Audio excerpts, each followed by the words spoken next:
के वक्त सिमरन अपने पिता से लिपटकर खूब रोती है। बाबा बाबा, मुझे आपकी बहुत याद आएगी। अब मैं कैसे रहूंगी आपके बिना। बेटी, जब भी तेरा मन करे तू आ जाना, यह घर हमेशा तेरा ही रहेगा। जा बेटी, अब अपनी माँ से भी मिल ले। माँ, मुझे आपने जो भी प्यार दिया उसके लिए शुक्रिया। हम अब ज़्यादा ड्रामे मत दिखा और अब जा यहाँ से। यह कहकर रमोला उसे धक्का देती है कि तभी उसका पति नैतिक उसे संभाल लेता है। क्या हुआ, तुम गिर कैसे गई। अरे वो लहंगा मेरे पैर में अटक गया था, बस इसी वजह से। फिर सिमरन अपने मन में सोचती है, अच्छा हुआ माँ का धक्का देते हुए किसी ने नहीं देखा। मैं हमेशा माँ के प्यार के लिए तरसती रही, लेकिन उन्होंने मुझे कभी प्यार नहीं दिया। फिर सिमरन ब्याह कर आ जाती है। उसकी सास ने उसके स्वागत में गुलाब के फूल बिछाए होते हैं। साथ ही वह बड़े प्यार से उनकी आरती उतारती है और गिफ्ट में उसे सोने का हार देती है। यह ले मेरी प्यारी बहू, तेरा सगुन। बहू, अब तो यह घर तेरा है और हम सब भी, तुझे कुछ भी चाहिए होगा या किसी काम में मदद चाहिए हो तो हमें कहना। अच्छा, अब तुम दोनों थक गए होंगे, थोड़ी देर आराम कर लो, बाकी की रस्में फिर करेंगे। शुक्रिया माँ जी। सिमरन नैतिक के साथ कमरे में चली जाती है और आराम करती है। फिर दिन के 1 बजे उसकी नींद खुलती है। वाह गॉड, कितनी देर हो गई, मेरी पहली रसोई की रस्म भी अभी बाकी थी। माँ जी तो बहुत गुस्सा करेंगी। सिमरन जल्दी से बाथरूम की तरफ जाती है, लेकिन बाथरूम से नहाकर निकल रहा नैतिक सिमरन से टकरा जाता है और सिमरन फिर गिरने वाली रहती है कि तभी वह उसे संभाल लेता है। इतने में उनके कमरे में सिमरन की सास कमला आ जाती है। अरे बच्चों, यह क्या कर रहे हो, कम से कम दरवाज़ा तो बंद कर लेते। माँ, ऐसा कुछ नहीं है, वो तो बस हम टकरा गए थे। कोई नहीं बच्चों, अभी तो तुम्हारे दिन है खेलने कूदने के। चलो, अच्छा अब तुम दोनों फ्रेश होकर नीचे आ जाओ, खाना लग गया है टेबल पर। माँ जी, मुझे माफ़ कर दीजिए, मेरी आंखें नहीं खुली। कोई बात नहीं बेटी, मैं समझती हूँ शादी की थकान होगी अभी शरीर। अपनी सास को भी बहुत सुनकर सिमरन सोचती है, माँ जी ने तो मुझे बिल्कुल भी नहीं डांटा, लेकिन जब भी मैं अपने घर एक बार लेट उठी तो माँ ने क्या हाल कर दिया था मेरा। हे भगवान, सुबह के 9 बज गए और अभी तक सोई पड़ी है। इतने बजे तक सोती रहेगी। अरे घर के काम धाम नहीं करने, तेरे पापा का टिफिन और घर की साफ सफाई कौन करेगा। चल अब उठ, मेरी तबीयत ठीक नहीं है और बुखार सा भी लग रहा है। तू ऐसा नहीं मानेगी रमोला, बस भी करो। आखिर तुम कितना कठोर बनोगी मेरी बेटी के साथ में।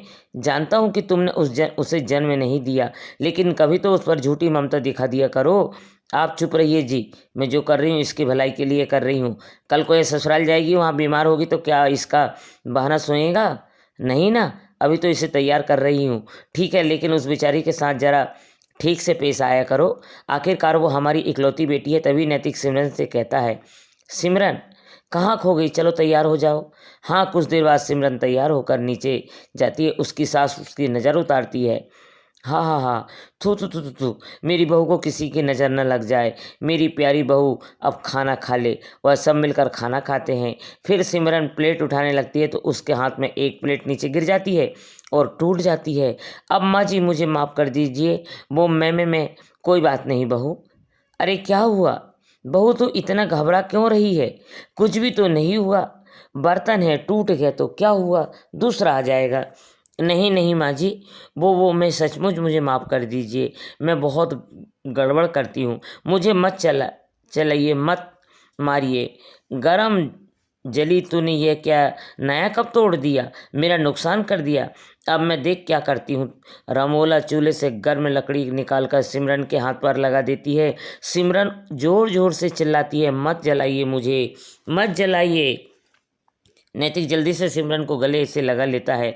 क्या हुआ, कौन जला रहा है तुम्हें बहू, क्या हुआ मुझे बताओ। माँ जी, एक बार मुझसे ऐसे ही किसी कप टूट गया था तो उसने मुझे जला दिया था, लेकिन हम तुझे ऐसी कोई सज़ा नहीं देंगे। तू मेरे पास आ और मेरे गले लग जा। मेरी बच्ची, यूं घबराते नहीं, ऐसे ही दिन गुजरते हैं। कमला अपनी बहू को बहुत प्यार करती है। वह उसे किसी भी गलती के लिए डांटती नहीं थी, उसे प्यार से समझाती थी। कमला अपनी बहू के लिए कुछ न कुछ खाने के लिए बाजार से लाती रहती थी, नए नए कपड़े उसके लिए बनवा देती। अपनी सास का ऐसा प्यार देख सिमरन की आंखें खुशी से भीग जाती थी। एक ऐसे ही एक रोज़ कमला सिमरन की पसंद का गाजर का हलवा बनाती है और उसे अपने हाथों से खिलाती है तो सिमरन की आंखों से खुशी के आंसू बहने लगते हैं। यह देख कमला सिमरन से कहती है, बस बहू, बहुत हुआ। मैं जब भी तुझे ज़्यादा प्यार देने की कोशिश करती हूँ तो तेरी आंखों में आंसू बहने लगते हैं। आखिर क्या बात है? बेटी अपनी माँ समान सास को नहीं बताएगी, माँ जी आप तो बहुत अच्छी हो और मुझे बहुत प्यार करती हो। लेकिन तभी दरवाजे पर दूध वाला आता है। सिमरन को देखकर उसकी नज़र उस पर फिसल जाती है और उसका हाथ पकड़ लेता है। छोड़ो छोड़ो, मुझे छोड़ो, एकदम मलाई की तरह मखमली हो तुम तो।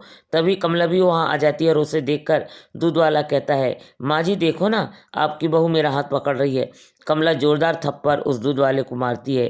नास बेटे, तू मेरी बहू पर इल्ज़ाम लगाएगा, उसे छेड़े। ये ले, कमला उसे मारकर वहाँ से भगा देती है। अपने ऊपर अपनी सास का भरोसा देखकर सिमरन रो पड़ती है और अपनी सास के गले लग जाती है।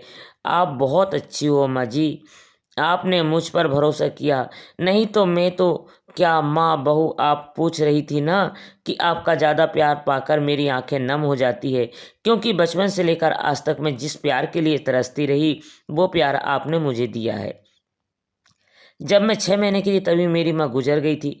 तब बाबा दूसरी माँ लेकर आए ताकि वह माँ मुझे प्यार दे सके, लेकिन उन्होंने कभी मुझे माँ का प्यार नहीं दिया और अब वह मुझे प्यार आपसे मिला जैसे आज दूध वाले ने हरकत की। ऐसी एक बार मेरे यहाँ के दूध वाले ने भी मेरे साथ की थी, लेकिन माँ ने उसे गलत ठहराने की जगह मुझे ही गलत समझा था। कोई बात नहीं बहू, आज से मैं तेरी माँ हूँ और रमोला बहन ने भले ही तुम्हें प्यार दिया हो लेकिन एक यशोदा बनकर तुम्हें पाला तो है, तभी तो मुझे इतनी प्यारी बेटी जैसी बहू मिली है। तभी दरवाजे पर रमोला और मनोहर खड़े होते हैं। यह सब बातें सुनकर उनकी आंखों में आंसू आ जाते हैं। रमोला को अपनी गलती का एहसास हो जाता है और वह सिमरन से माफ़ी मांगती है। उस दिन बाद सिमरन को अपनी सौतेली माँ और सास दोनों से बहुत प्यार मिलता है। और